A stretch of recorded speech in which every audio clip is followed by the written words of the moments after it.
Sure. Okay. Hi, mxmtoon. Hello, how's it Hello. going? Good. Good morning from Indonesia. It's 9 a.m. here.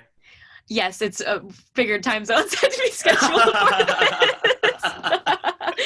So, actually, are you getting used to it when people call it you that name, mxmtoon, instead of Maya?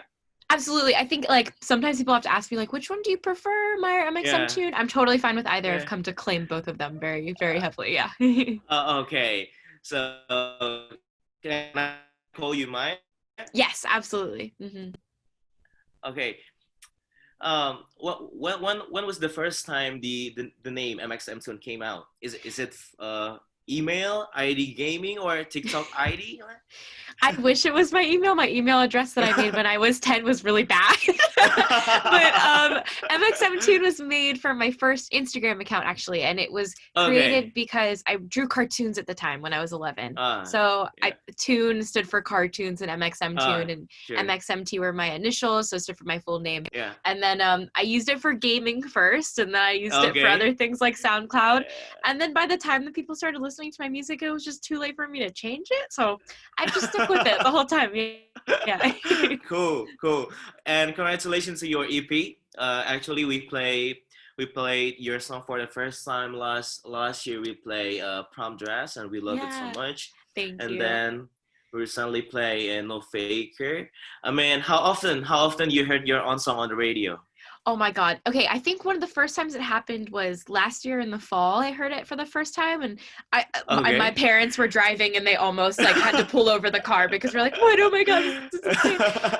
I hear them not that frequently, but every single time I do, it feels like it's the first time because I'm just like, "Oh my God, my mind is blown that anything like this Okay. music is out there in the world." Yeah. Sure. But do you feel any different between when you heard your song on streaming platform and the radio? It- Yeah. I mean, I have all these memories of sitting in the car when I was little, and you listen to the yeah. radio and you know every Yeah, single sure. song that's in the rotation. And so for me to be Yeah. in the car instead later on in life and like hear my own voice, I'm like, this is crazy. Oh my God, I can't believe this. So it's so weird. I feel like it makes me so much more excited when I hear it on the radio. Yeah. Okay. Actually, you were supposed to be in Jakarta, right? For hmm Laos opening act, yeah? Yes. Have you been to Indonesia before? No, it's one of my like top destinations I would love to go to and visit. Oh. So I was so excited and now I can't go, but Yeah. it's okay. I'll hopefully be able to visit in the future. Yeah. But in Asia area, have you been visit any area in Asia particularly? I've only visited Hong Kong and Japan. So those are the only two places that I've gone to within Asia. So I've got a lot more places Okay. to visit in the future. Yeah. Sure. Hong Kong to visit the family or just Hong Kong to visit oh, family and then Japan for just travel. Yeah.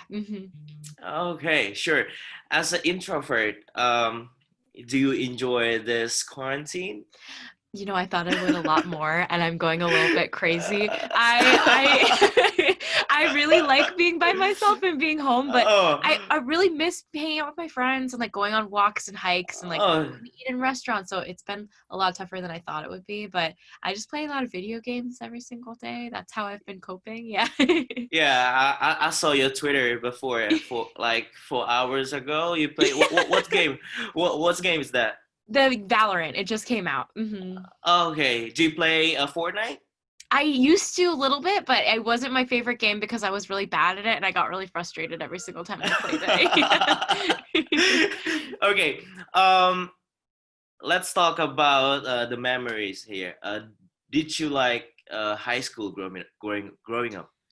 I really did actually like high school despite prom dress talking about how I was really stressed out by Yeah, it. I yeah. had a really good time in high school. I learned a lot and met a lot of amazing people, but I think like any teenage experience there's going to be ups and downs to it. So there were moments where I really didn't enjoy it and there were moments that I really did. So I would say like a 70% to 30% ratio of enjoyed versus didn't enjoy it. Yeah. Were you a good student or I like was a a little bit of a rebel? I was like a really, really good student. I was probably the most boring person in high school ever because I just did my homework. I like talked to my parents, watched Okay, movies with them. Yeah, I was okay. really boring. Both your parents are teachers, right? Yeah. Did they push you in the study or no? They definitely did. I think that they had high expectations for me when I was a student because when both of Okay, your parents are teachers, they want you to do well. But I think both me and my brother have always been really driven students and really wanting to do well in okay. school. So yeah. What did they feel when the first time they know you want to be a full-time musician? I think that they were really nervous because music and art was never something that any of my families thought that like my brother and I would do. So for me to be a musician and to tell them that I was writing music, they almost had a heart attack. But I'm really thankful that they've been so supportive every single step of the way and helping me kind of go into this crazy world. Yeah. Okay. And next, how do you market your song? I mean, you started as a bedroom musician, Mm-hmm. right? You started from your grandparents' bedroom, if I'm not mistaken. My parents' guest bedroom right here, actually. Yeah. Okay, okay. You started from the bedroom until you played a sold out tour. Mm-hmm. How you market the songs? I think that for me, it's just about connecting with your audience on like a deeper level a lot of the time. Is I feel so thankful because I think a lot of my listeners, I think of them as peers and friends. So there's really no layer of like distance between me or them. And I think that helped me a lot Okay, in the beginning of my career was just making sure it feels like a family. I think that is the most important thing between you and your audience and also helping it grow is that genuine sense of connection. Yeah. Hmm. okay. So you're very active in the social media. Very active. Yeah. I mean, as an introvert, is it something that you enjoy or something you have to do as a musician? I think it's definitely a balance between both of them. And I really Okay, enjoy the internet and connecting with people online. And I think that was the yeah, reason I even gravitated originally towards writing songs and putting them online yeah. was just because I felt like there was a community there. So for me, I really don't mind streaming or tweeting at people or recording videos and sharing at them and responding to comments. And but yeah, I mean, I think there's a necessity too with it when it's your job. So you want to keep up Okay, both things. Hmm. sure.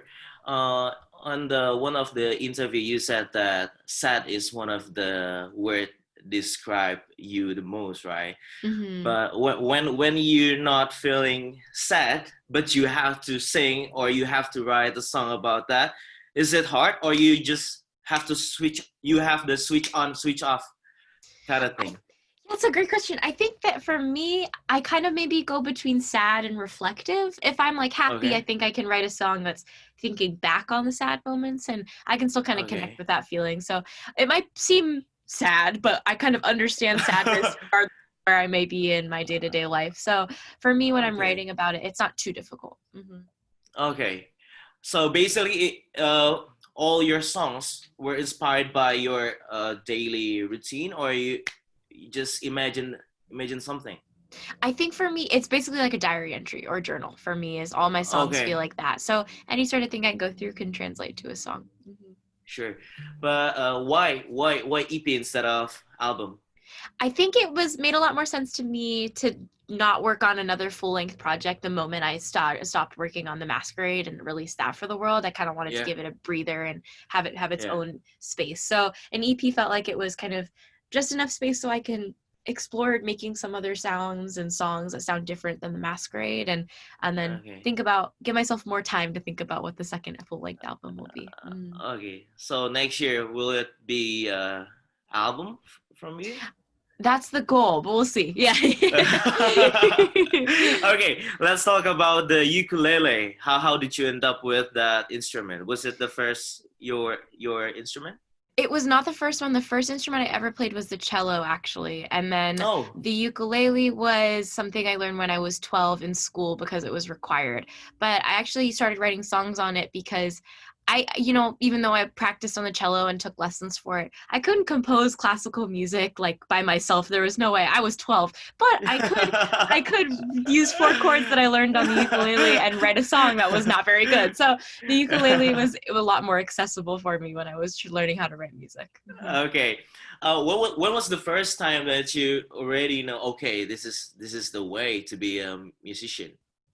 Oh my gosh. I think the first time I knew I wanted to be a musician was literally a year ago when I played my first show in Los Angeles. Really? And I think like it took me a very long time to believe that it was even possible in the first place. So I was like standing on stage and I was singing my songs and hearing everybody sing along. I think live shows really helps you connect to the fact that there's a real audience that's listening to you. Okay. So when I heard that, I was like, okay. And my parents were in the room, my grandparents were there, and my family members were watching me perform, and they were hearing everybody sing along. And I was like, I got them. They got to believe that this is real now. They got to believe it. So I feel like I really believed in myself at that point. Mm-hmm. So if you were not a musician now, what would you want to be? I would have been in university for architecture, which is architecture. Very different. Yeah. Wow. Well, are you majoring now? Are you majoring it right now? No, so that was what I applied for when I was going for college, and then when I decided not to go to college, I left that behind. But my brother is the one that's pursuing that path, and he's way better at it than I am. So yeah, it's probably a good thing. Yeah. Cool. So after this pandemic is over, what the first thing you're going to do? The first thing I want to do personally is go on a picnic with my best friend. I really miss her seeing her. And then with music, I hope we can play live shows soon. I don't know what those are going to look like, but I would love to be able to sing with people in person. Yeah. Mm-hmm. Please come visit us in Indonesia here, please. I would love to. I promise you that's one of my goals. But by the way, what is the situation right now in America during this pandemic?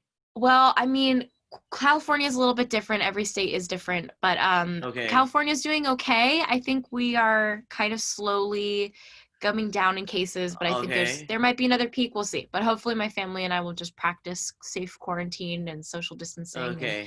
And it'll pass soon. Yeah. Mm-hmm. Sure. Last but not least, how can you describe mxmtoon in 3 words? Honest, reflective, and friend. I feel like I would like to be a friend. Yeah. Yeah, sure. Thank you, Maya. Thank you, mxmtoon. I hope we can see you on the stage, right? Thank you so much. Perform, guys. Yes. Thank you for your time. Bye. Thank you.